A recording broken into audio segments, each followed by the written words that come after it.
Good morning all of you if you are watching here. आज मैं जो topic लेके आया हूँ वो सीबीएसई के रीसेंट चेंजेस हैं सिलेबस में, उसके रिगार्डिंग में कोई डिस्कशन करेंगे हम लोग। आज हम बात करेंगे 12th accountancy and business studies में जो चेंजेस आए हैं सीबीएसई के पुराने सिलेबस और रीसेंट में जो अमेंड चेंज हुए हैं। जो मेरी वीडियो यानी कि आज डेट है 8 जुलाई और ये 7 जुलाई को रिलीज़ हुआ है, तो जो चेंजेस आए हैं उसको मैं आपको बता दूं। शुरुआत करते हैं अकाउंटेंसी से। तो अकाउंटेंसी में नॉट फॉर प्रॉफिट ऑर्गेनाइजेशन में किसी भी प्रकार का कोई चेंजेस नहीं है। उसकी जो वेटेज है 10 मार्क्स की, वो 10 मार्क्स की वेटेज है, यानी कि इसमें जो टॉपिक है उस पर थोड़ा सा ध्यान दीजिएगा। इसमें कंजम्पशन यानी कंज्यूमेबल आइटम के क्वेश्चन आएंगे 3 या 4 मार्क में, या फिर सब्सक्रिप्शन से रिलेटेड एडजस्टमेंट्स आएगा, या फिर कोई एक्सपेंस से रिलेटेड एडजस्टमेंट आ सकता है। इसी तरीके से स्पेसिफिक फंड का कोई ट्रीटमेंट आ सकता है 3 या 4 मार्क्स में, यानी कि इसमें जो कैटेगरी बनती है 10 मार्क्स में वो बनेगी लगभग जैसे कि मेरा अनुमान है वो बनेगी 1 मार्क्स, 3 मार्क्स और 6 मार्क के क्वेश्चन। अब जो 6 मार्क्स का क्वेश्चन है उसमें एडजस्टमेंट्स ज़्यादा नहीं होंगी, 3 या 4 एडजस्टमेंट होंगी, वो उसके सिलेबस में क्लियर लिखा हुआ है, इसको एक बार जरूर देखें। Preparation of receipt and payment account वो भी इसमें है, लेकिन इसमें कोई चेंजेस अभी तक नहीं आया है जो कि नए सिलेबस में। तो आते हैं चेंजेस कहाँ पर को है। मैं केवल चेंजेस की बात करूंगा आज, बाकी सिलेबस आप लोग ने देख लिया होगा, हम बात करें सिलेबस की। तो जो सबसे पहला चेंज आया है वो आया है गुडविल वैल्यूएशन, गुडविल के जिसे कहते हैं ट्रीटमेंट में, गुडविल के ट्रीटमेंट में उसकी जो मेथड है कैलकुलेशन के वो सेम रहेंगे। 3 पहले भी थे सिलेबस में, अभी भी वही 3 है, लेकिन एक जो मेजर चेंज आया है लास्ट सिलेबस में जो लिखा हुआ था गुडविल इज रिकॉर्डेड, ध्यान से देखिएगा, गुडविल इज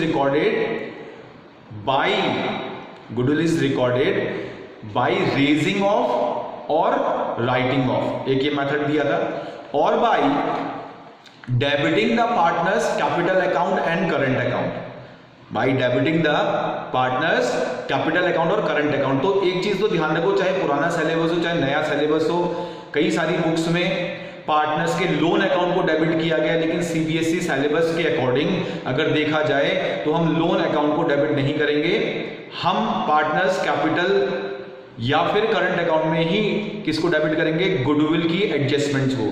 तो गुडविल की एडजस्टमेंट्स जो पिछले सिलेबस में उन्होंने या तो बोल दिया था, मतलब या तो कैपिटल और करंट अकाउंट में एडजस्ट होना था या फिर raising of and writing of, लेकिन जो रिवाइज सिलेबस आया है उसमें raising of and writing of वाला मेथड रिमूव कर दिया गया है। मतलब अब हमारे पास केवल गुडविल को ट्रीट यानी कि गुडविल को ट्रीट करने का केवल एक ही मेथड रहेगा, उसको एडजस्ट करना होगा पार्टनर्स की कैपिटल से या करंट अकाउंट से। तो हमें वो एडिशनल टॉपिक पढ़ने की जरूरत नहीं है जिसमें कि हम कई बार कंफ्यूजन करते थे, तो वो ही पुराना मेथड रहेगा। नेक्स्ट जो चेंज आया है वो एडमिशन ऑफ पार्टनर में है। एडमिशन ऑफ पार्टनर क्या, admission of partner and retirement of partner. हम जो देखते थे कि एडजस्टमेंट ऑफ कैपिटल का एडजस्टमेंट, कई सारे दिग्गज, कई सारे मेरे साथी या कई सारे टीचर्स जो है कम्युनिटी के, वो ये बोल रहे थे कि क्या कैपिटल अकाउंट बनाने को नहीं आएगा।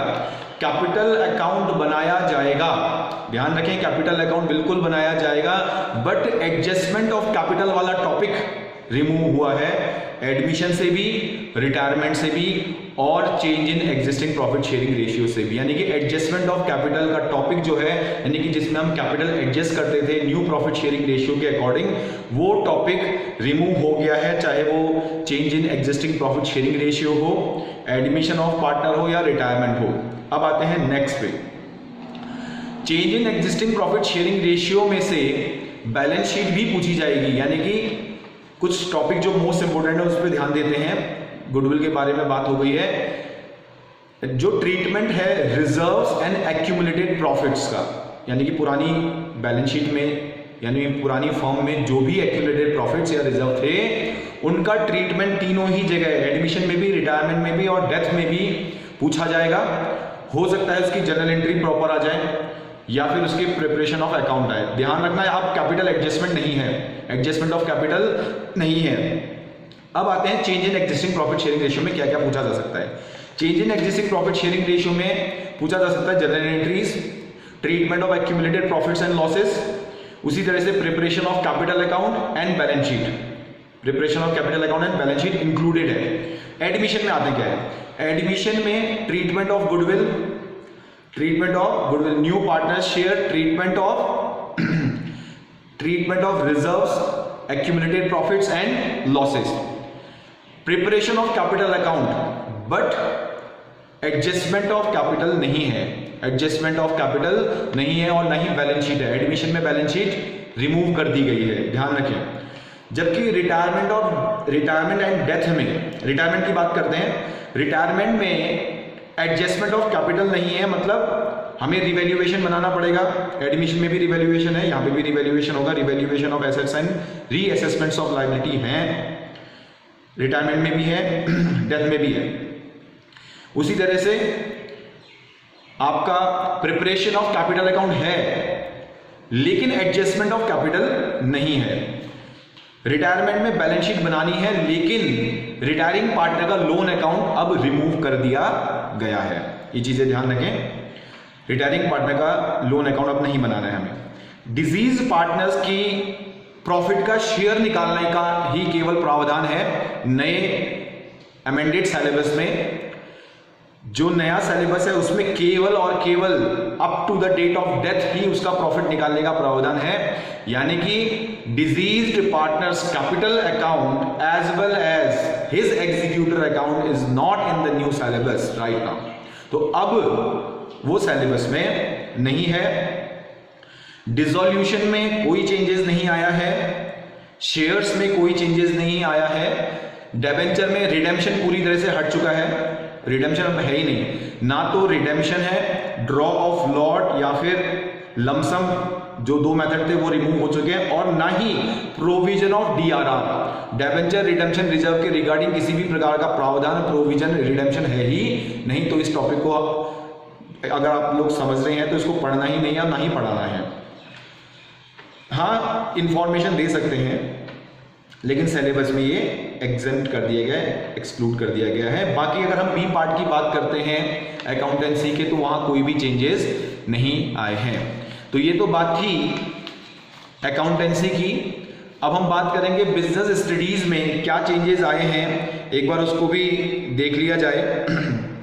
जो बिजनेस स्टडीज में चेंज आए हैं वो देखो, पहला जो चैप्टर है उसमें फिलहाल हमें कोई चेंज नजर नहीं आ रहा है। मैं अभी आपको एक बार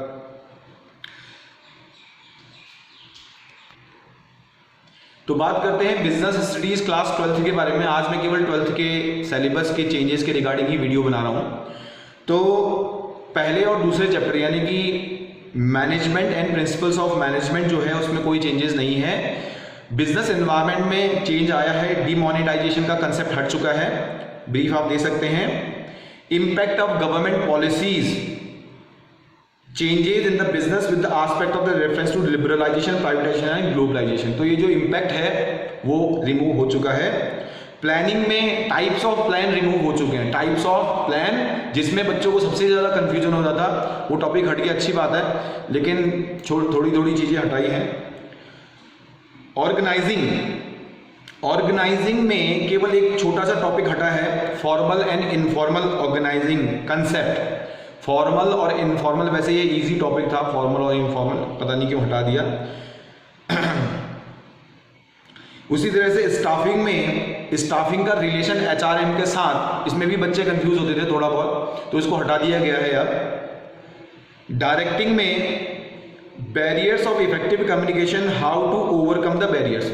अच्छा, मैं सिलेबस को मैं जब स्टडी कर रहा था तो उसमें देखा था कि जब यहाँ से वैसे लिख तो रखा है, उन्होंने हटा दिया गया है, लेकिन उसमें जब आप डिटेल में जाएंगे आउटकम जो है उसमें लिखा था कि the student will be able to understand the barrier of communication. मतलब हमें भले ही क्वेश्चन वाले ने नहीं, सिलेबस में जो ये डिलीटेड पार्ट में दिया हुआ है, barrier to effective communication and how to overcome the barrier, ये रिमूव कर दिया गया है, लेकिन ब्रीफ इंट्रोडक्शन आपने इसका देना जरूरी है, क्योंकि उसमें लिखा हुआ है, आप इसमें देखिएगा डिटेल में। तो बैरियर ऑफ कम्युनिकेशन देंगे, इसको कैसे टैकल करना है, कैसे हटाना है, ओवरकम कैसे करना है, वो सिलेबस से हट चुका है। कंट्रोलिंग, आप मुझे प्लीज़ कमेंट करके बताइएगा अगर आपको ये दिखाई देता है तो कमेंट सेक्शन में मुझे बताइएगा कि क्या ये सही है। कंट्रोलिंग में relationship between planning and controlling एक छोटा सा टॉपिक था, उसमें वो भी रिमूव कर दिया गया है। इसके संबंध में रिलेशन ज़्यादा टफ नहीं था। पहले पार्ट में ही सीबीएसई ने ज़्यादातर टॉपिक रिमूव किए हैं। बिजनेस में मुझे लगता नहीं है कि उन्होंने 10% भी रिमूव किया होगा, कह तो रहे थे 30%, लेकिन बहुत कम रिमूवल हुआ है। अकाउंटेंसी का भी ऐसा ही हाल है। हमारे अकाउंटेंसी और बिजनेस में पता नहीं ऐसा क्यों भेदभाव किया जाता है। चले नेक्स्ट देखते हैं मार्केटिंग में फिजिकल डिस्ट्रीब्यूशन। ध्यान रखिएगा, फिजिकल डिस्ट्रीब्यूशन पूरा टॉपिक नहीं हटाया गया है, फिजिकल डिस्ट्रीब्यूशन कंसेप्ट जरूर है सिलेबस में। फिजिकल डिस्ट्रीब्यूशन का कंसेप्ट है। क्या क्या हटाए गए हैं? Components and channel of distribution. Component और चैनल ऑफ डिस्ट्रीब्यूशन को रिमूव किया गया है। उसका कंसेप्ट एज इट इज ऐसा ही है, यानी कि उसको तो हमने बताना ही पड़ेगा क्या होता है फिजिकल डिस्ट्रीब्यूशन। उसके बाद आते हैं मार्केटिंग के बाद आता है कंज्यूमर प्रोटेक्शन। इसका मतलब है फाइनेंशियल मार्केट और फाइनेंशियल मैनेजमेंट में से कोई भी टॉपिक रिमूव नहीं हुआ है। कंज्यूमर प्रोटेक्शन के इंपोर्टेंस और consumer awareness, role of consumer organisation and non government organisation एक टॉपिक रिमूव हुआ है। वैसे भी 4 या 5 मार्क्स का आता था कंज्यूमर प्रोटेक्शन, उसमें से एक टॉपिक को हटा दिया गया है, छोटा सा है। कंज्यूमर प्रोटेक्शन की इंपोर्टेंस और कंज्यूमर अवेयरनेस।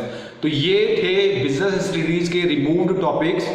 आपको अगर कोई सजेशन या कोई मेरे जो बनाए गए वीडियो है उसमें कोई प्रॉब्लम है जिसको मैं एडिट कर सकूं, तो आप प्लीज़ कमेंट सेक्शन में मुझे मैसेज करिएगा। तो आज के लिए इतना ही। आई होप कि आप लोगों को ये वीडियो पसंद आएगी, जिससे कि स्टूडेंट्स और जो बाकी कम्युनिटी के टीचर्स हैं वो शायद सिलेबस को समझ पाएंगे। जो अगर डिटेल ओवरव्यू है सिलेबस का, वो आफ्टर आप योर कमेंट्स मैं बनाऊंगा बाद में, लेकिन इससे पहले अभी के लिए इतना ही। 11th के सिलेबस के जो चेंजेस हैं उसके लिए अनदर वीडियो यानी एक और वीडियो लाया जाएगा शीघ्र ही। तो तब तक के लिए धन्यवाद एंड गुड लक।